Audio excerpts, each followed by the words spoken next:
Geliefdes, uit God se woord lees ons Romeine 14 en 15, gedeelte daarvan. Ons begin lees by Romeine 14 vers 19. Romeine 14 by vers 19. Laat ons dan beywer vir die dinge wat die onderlinge vrede en opbou bevorder. Moenie oor kos afbreek doen aan die werk van God nie. Alle kos is rein, maar dit is verkeerd om deur wat jy eet aanstoot te gee. Dit is goed as 'n mens nie vleis eet of wyn drink of enigiets doen wat jou broer laat struikel nie. Laat jou oortuiging hieroor 'n saak tussen jou en God wees. Gelukkig is die man wat hom nie hoef te verwyd oor wat hy hom veroorloof nie. As iemand egter twyfel en tog eet, is hy klaar veroordeel, omdat hy dit nie uit geloofsoortuiging doen nie. En enigiets wat 'n mens nie uit geloofsoortuiging doen nie, is sonde.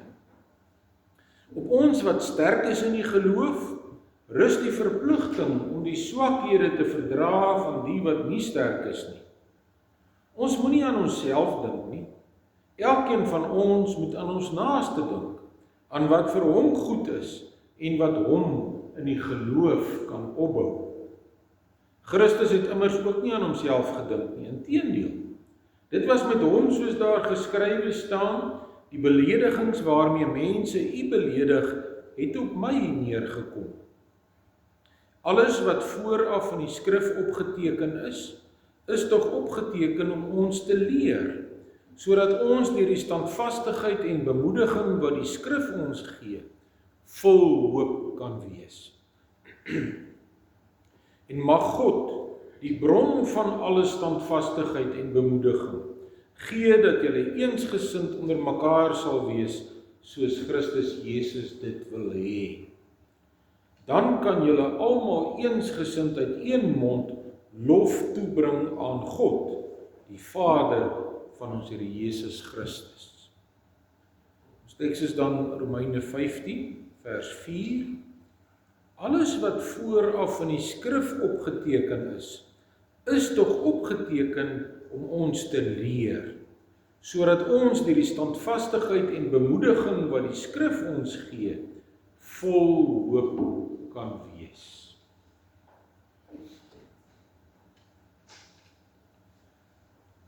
Liewe broeders en susters en kinders in die Here, nadat die Romeinebrief ons verlossing uiteengesit het as deur Christus alleen, deur geloof alleen, deur genade alleen, sit dit van hoofstuk 12 af uiteen hoe verlostes uit dankbaarheid behoort te lewe.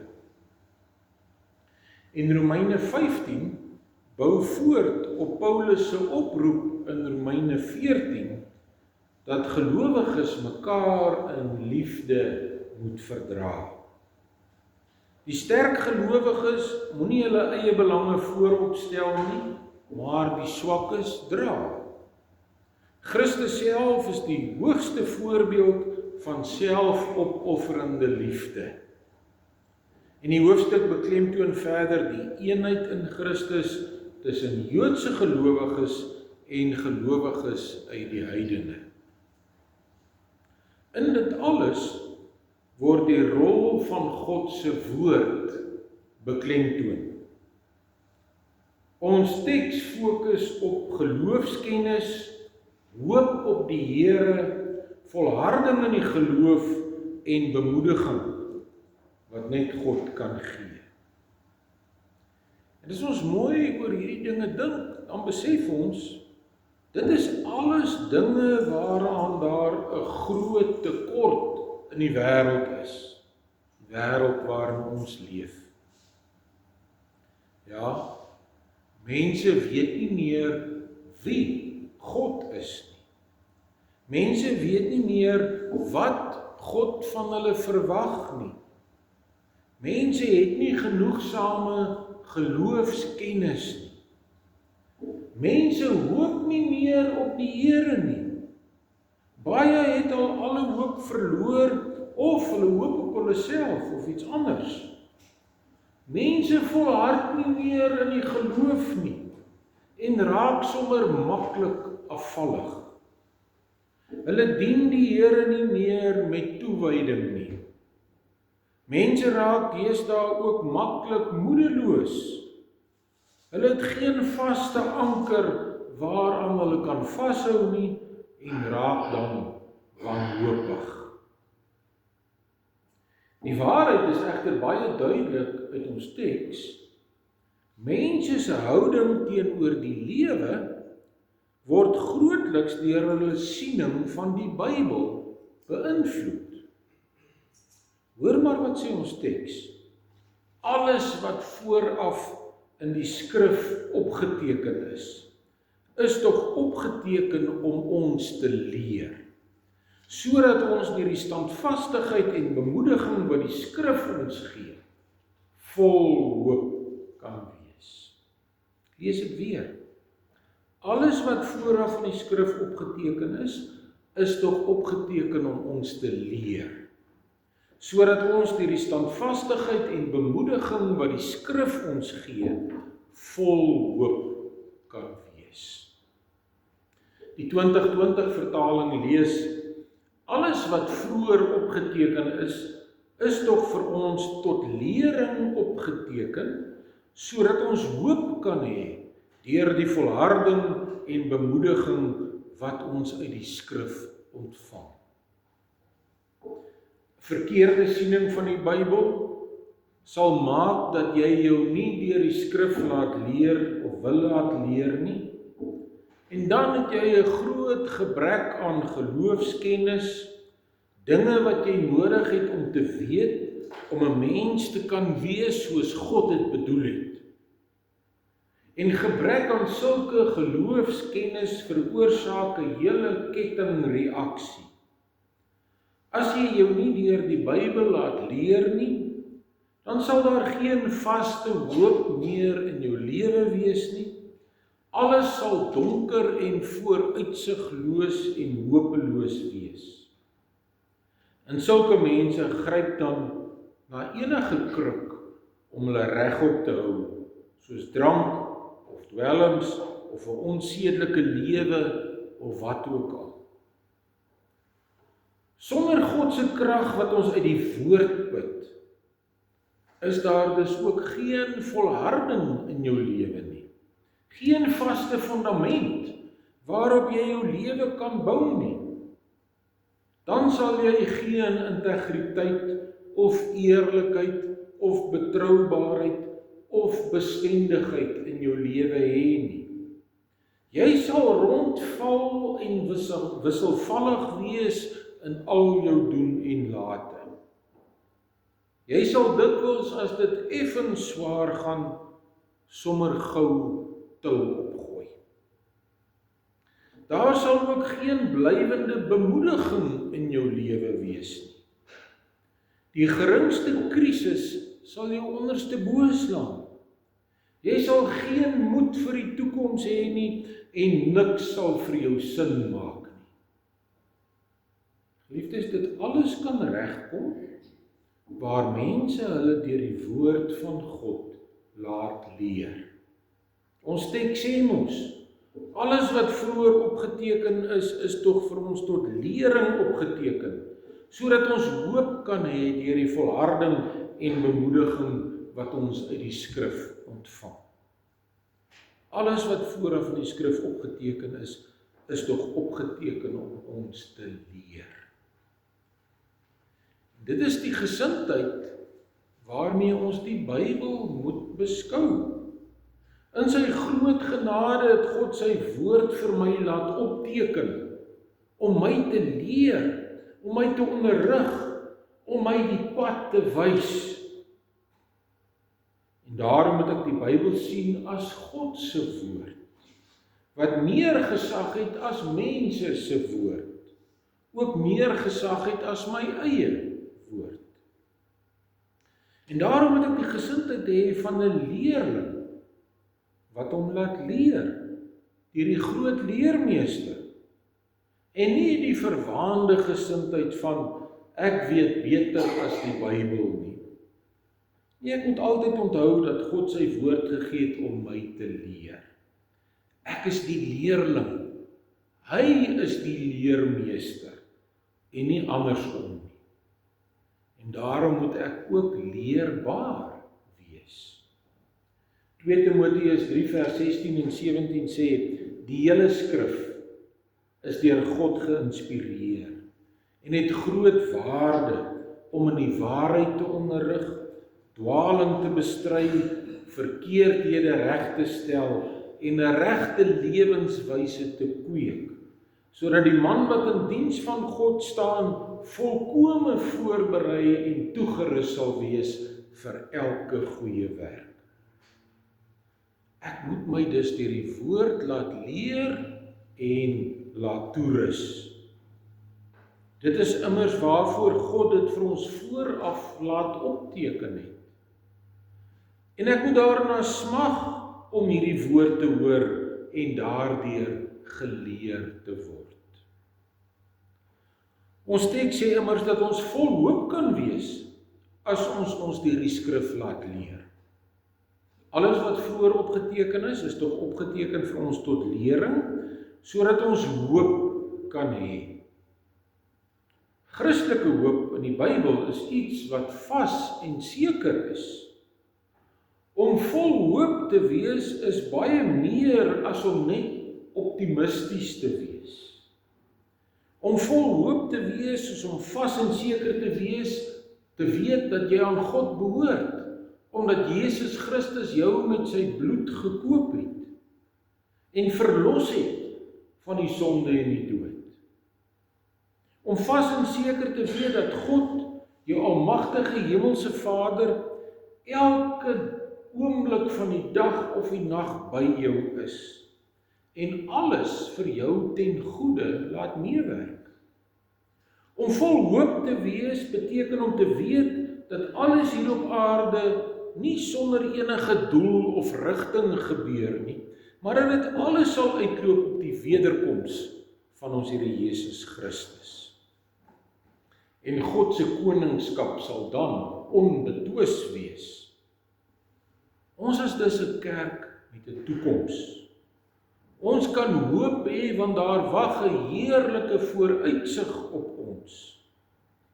In 1 Korintiërs 2 vers 9 word daar van hierdie heerlike vooruitsig gesê, wat die oog nie gesien en die oor nie gehoor het nie, en wat in die hart van geen mens opgekom het nie, dit het God gereed gemaak vir die wat hom liefhet. Die heerlike dag van die wederkoms sal kom, en dan sal ons die ewige lewe met al sy heerlikheid beerwe. Dit is die hoop waarvan iemand vol is, wat hom deur die skrif laat leer. Dit is die hoop waarvan net iemand vol is, wat hom deur die skrif laat leer. En van hierdie hoop bid Paulus dan in hoofstuk 15 vers 13. Mag God, die bron van hoop, julle deur julle geloof met alle vreugde en vrede vervul, sodat julle hoop al hoe sterker kan word deur die krag van die Heilige Gees. Hieroor sê Calvin, die skrifte is nie aan ons gegee bloot sodat ons kan weet wat reg is nie, maar sodat dit deur lydsaamheid en vertroosting ons hoop kan voed en onderhou.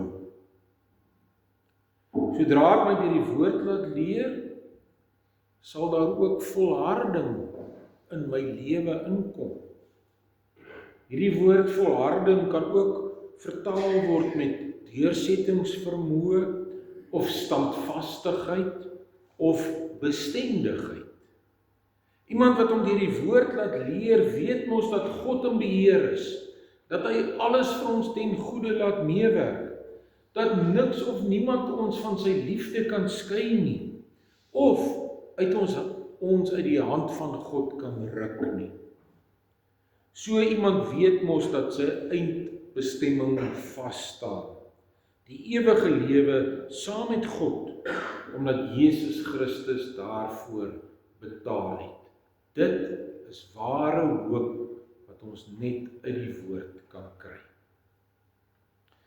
En daarom kan so 'n gelowige volhard tot die einde toe aan God bly vashou in alle omstandighede. Hy weet dat sy lewe nie deur 'n blinde noodlot beheer word nie, maar deur die lewende God. Daarom kan hy of sy standvastig voortgaan om God bestendig te dien en gee hulle self nie oor aan wisselvalligheid nie. Hulle staan stewig, omdat hulle op die onwankelbare rots, Jesus Christus, staan. Hebreërs 6 vers 11 sê, dit is ons vurige wens, dat elkeen van julle end uit dieselfde ywer as vroeër aan die dag sal lê, totdat die dinge waarop julle hoop vervul is. Om dit te kan doen, moet ons weet waarop ons hoop. Ons het die vaste hoop van die verlossing van Christus, die verlossing in Christus, van die nuwe lewe in Christus, van die wederkoms van Christus, van die ewige lewe met Christus. Omdat ons seker is van hierdie dinge, lê ons end uit ywer aan die dag. Vir die wat al hierin vervlou het, sê die woord, dit is ons vurige wens dat elkeen van julle end uit dieselfde ywer as vroeër aan die dag sal lê, totdat die dinge waarop julle hoop vervul is. Omdat ons weet waarheen ons op pad is, omdat die woord nie aan ons die versekering gee, dat ons op pad is na die ewige lewe, die nuwe Jerusalem, daarom wyk ons nie af van hierdie pad, wat die Here in sy woord vir ons aanwys nie. Daarom bly ons op ons beginsel staan. Daarom word ons ook nie traag om ywerig volgens God se woord te leef nie. En daarom laat ons ook nie toe dat mense ons van ons beginsels en ons diens aan God wegtrek nie. Selfs nie eens al dreig hulle ons nie. En selfs nie ook as hulle groepsdruk op ons toepas nie. Dit is ons wens as gemeente vir mekaar. Dit is ons vurige wens dat elkeen van julle end uit dieselfde ywer as vroeër aan die dag sal lê, totdat die dinge waarop julle hoop vervul is. Die dinge waarop ons hoop, die dinge waarop ons geloof gebou is, sal beslis vervul word. En daarom moet ons bly leef soos mense wat dit glo, en daarom ook in ons beginselvasheid volhard. Hou aan. As jy moedeloos word, as jy traag word, dink aan hulle wat deur geloof en geduld deel gekry het aan die dinge wat God beloof het, en volg hulle voorbeeld na. Dink aan mense soos ons, wat onder groot beproewings volhard het, soos Abraham en Moses en Dawid en Paulus. Maar dink veral aan Jesus Christus. Hebreërs 12, die eerste paar verse sê, laat ons die wedloop wat vir ons voorlê met volharding hardloop, die oog gefestig op Jesus, die begin en die volëinder van die geloof. Hou hom voor oë wat so vyhandige optrede van die sondaars teen hom verdraai. Dan sal julle nie geestelik moeg word en uitsak nie. Kyk heeltyd na Jesus Christus. Dink aan wat hy in jou plek deurgemaak het. Dink heeltyd aan sy liefde vir jou. Vertrou op hom, sodat jy standvastig tot die einde toe kan volhard. dan sal jou beloftes wat jy afgelê het by belydenisaflegging nie soos 'n swaar las op jou gewete rus nie, maar jy sal dit met vreugde en oorvloedige dankbaarheid nakom. En in dit alles is gebed nodig. Kolossense 4 vers 2 sê, volhard in die gebed. Ja, en dit is die sleutel tot alles in die Christelike lewe. Volhard in die gebed.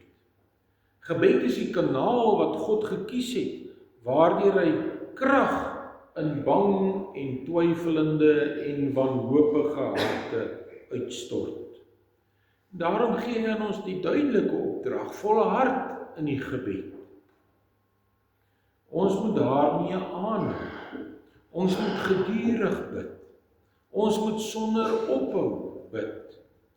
Ons moet die samekomste met medegelowiges in die erediens of in ons binnekamers, met ons gesinne, met huisgodsdiens en saam met medegelowiges in die erediens nakom. Want hier bid ons ook saam. God wil immer sy genade en sy Heilige Gees alleen aan hulle gee, wat hom met hartlike versigtinge sonder ophou daarom bid en daarvoor dank. So sonder God se genade en sonder sy Heilige Gees sal ons geen hoop hê om ons in te verbly nie. Sonder God se genade en sonder God se Heilige Gees sal ons geen krag hê om te kan vasstaan in verdrukking of versoeking nie. Daarom die opdrag volhard in gebed. Want wanneer ons bid, praat ons direk met die almagtige God. Dan gaan ons sy troonsaal binne en verskyn ons voor sy troon. En daar beleef ons sy almag en sy genade en sy liefde vir ons. En dit gee vir ons oorvloedige blydskap in ons geloof. Wanneer ons bid, verbind ons onsself met die kragstasie van God se almag. Sy onmeetlike krag begin dan deur ons vloei, sodat ons ook in verdrukking of versoeking kan bly vas staan. En so is ons tot dit alles in staat deur Christus wat vir ons krag gee. Deur gebed sal ons omstandighede nie altyd verander word nie, maar ons sal altyd die krag kry om enige situasie te hanteer en vas te bly staan in die geloof. Liefde is volharding wat ons uit die skrif kry volgens ons teks. Laat ons altyd aan 'n wedloop dink. Marathon-atlete eet en drink langs die pad, anders sak hulle uit. Ons waterpunte in hierdie geloofswedloop, elke erediens, elke nagmaal, elke huisgodsdiens, elke stilte tyd, elke huisbesoek, elke geleentheid om te kan bid. Om te kan volhard moet ons nie een van hierdie waterpunte oorslaan nie. Want as ek begin oorslaan, dan sal die geloofswedloop later my uitput en sal ek begin uitsak. Om te kan volhard, moet ek die woord lees, as dit ware eet en drink. Of ek nou nog op skool is, en of ek nou al 80 jaar oud is. Verder sê ons teks, dat as jy jou deur die woord laat leer, die woord jou ook sal bemoedig. Hieroor sê Calvin, watter vertroosting ook al in teëspoed nodig kan wees, word in die skrifte aan ons gebied. Ja, ons leef in 'n tyd waarin mense 'n geweldige behoefte het aan bemoediging. 'n Tyd waarin dinge vir baie mense te veel word. Baie mense soek ontvlugting omdat hulle 'n groot behoefte aan bemoediging het. omdat hulle moedeloos is, party in drank en dwelms. Ja, selfs laerskoolkinders.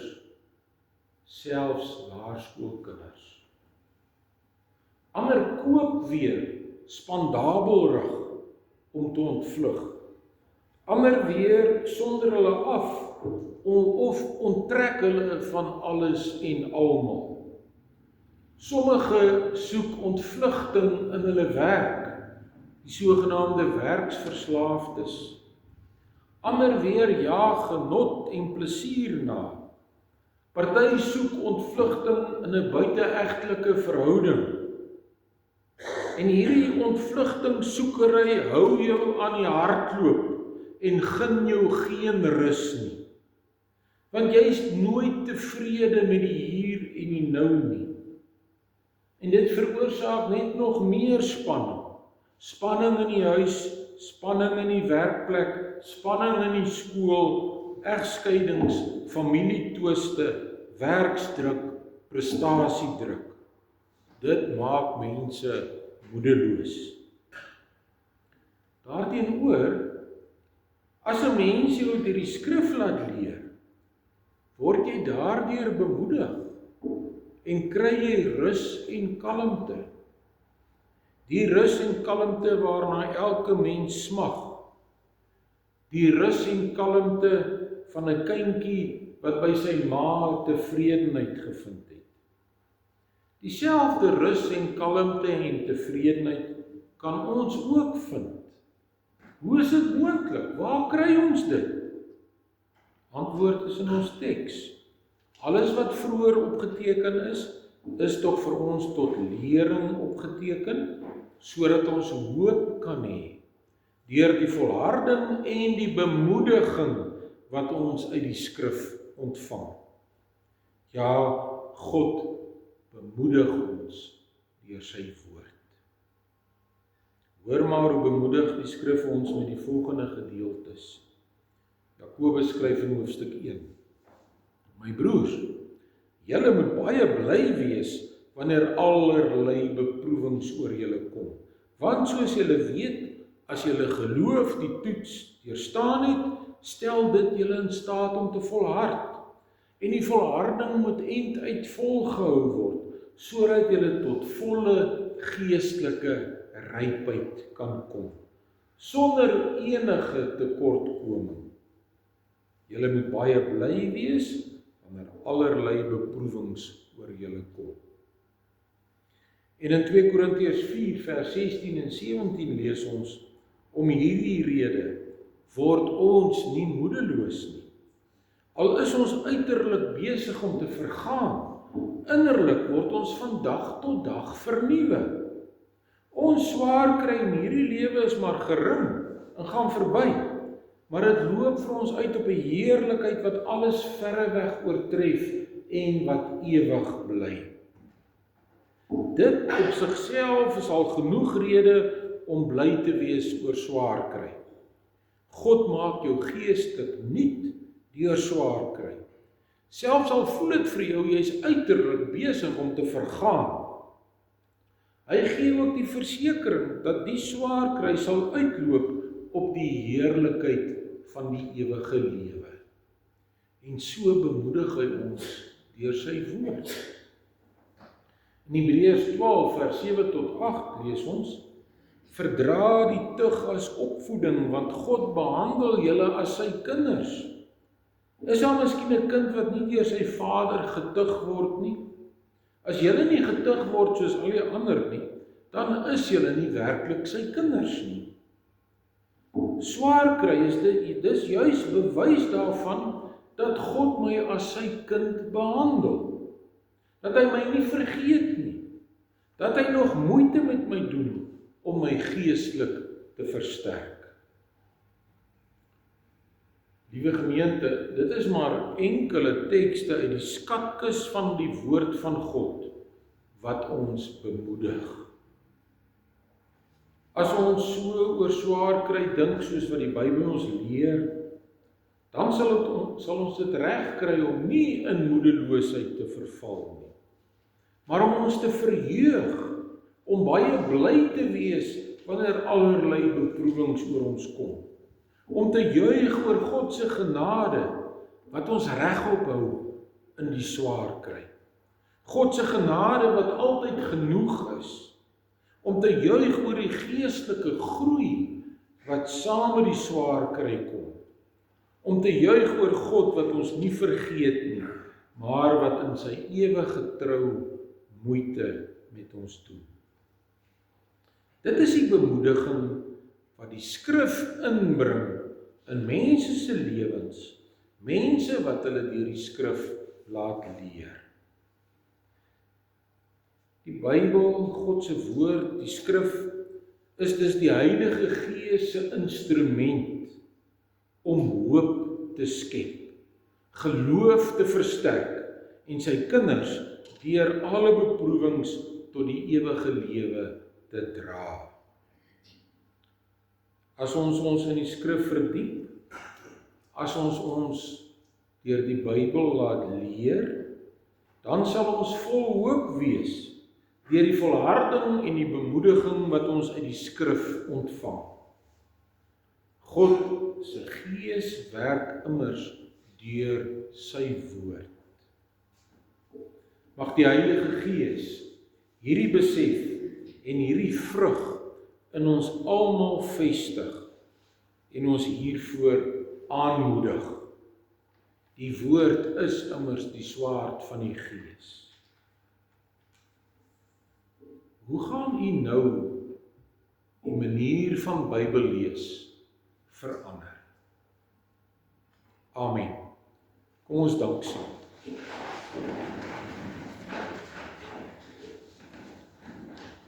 Onse Vader wat in die hemel is, ons dank U vir die groot genade en die liefde in Christus. En ons dank U dat U U woord aan ons gegee het, op skrif, sodat ons dit enige oomblik van die dag of nag kan oopmaak en kan lees. Dankie dat ons opnuut weer kon hoor uit U woord, dat ons deur die skrif ware kennis, vaste hoop en blywende volharding en bemoediging ontvang. Ja, lei ons dat ons U woord nie maar net soos 'n gewone boek sal sien nie, of soos 'n ou boek in 'n nuwe wêreld nie, maar dat ons dit sal lees met die oë van die geloof, onder leiding van die Heilige Gees, sodat ons daardeur in die geloof opgebou sal word, dat ons die ware kennis en die vaste hoop daaruit sal put, en dat dit ons sal lei om tot die einde toe te volhard in bemoediging. Ons vra dit in Jesus Christus se naam. Amen. Ons gee nou geleentheid vir die insameling van die liefdesgawes.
skrifbring 52 of 11:2 in die groenboeke, vers 1 en 2, dis die beruiming van Jesaja 43, ook 'n besonderse gedeelte waardeur God ons bemoedig.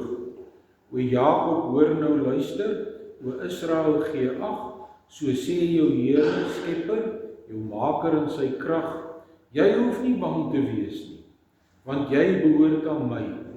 Ek roep jou naam, o vrees nie, jy's myne, jy is vry. Skrifbring 52, vers 1 en 2, daarna bly ons staan vir die seën van die Here.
Die genade van Jesus Christus, ons Here, die liefde van God, ons Vader, en die gemeenskap van die Heilige Gees, is met u en bly met u. Amen.